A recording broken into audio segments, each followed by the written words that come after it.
আঙ্গুল ফোটাতে কার না ভালো লাগে?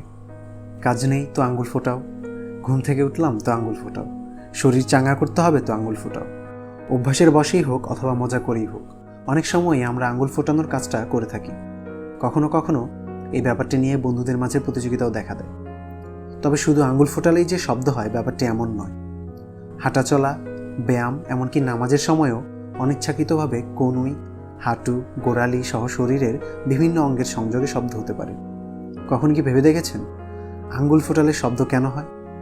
আজ আমরা আমাদের এই মিশ্রণ চ্যানেলে আলোচনা করব আঙ্গুল ফোটালে শব্দ হওয়ার কারণটা কি।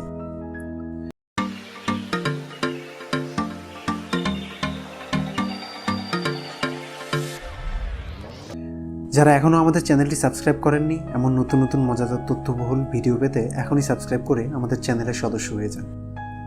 অনেকে ভাবেন আঙ্গুল ফোটার এই শব্দ সাধারণত হাড়ে হাড়ে ঘষা লেগে হয়, কিন্তু আদতে কি এমনটি হয়? না, এমনটি হয় না। আঙ্গুল ফোটানোর সময় আমরা আঙ্গুলকে এমনভাবে বেন্ডিং করি বা বাঁকাই, যেটি সাধারণভাবে নিজে নিজে আঙ্গুলের পক্ষে হওয়া সম্ভব নয়।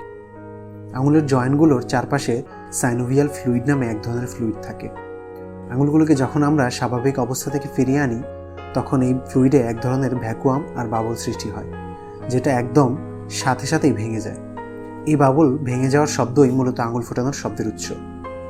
গবেষণা বলে মাঝে মাঝে আঙ্গুল ফোটানো অস্থির ক্ষতজনিত রোগ আর্থাইটিস বা অস্টিও আর্থাইটিস রোগ হওয়ার আশঙ্কা কমিয়ে দেয়।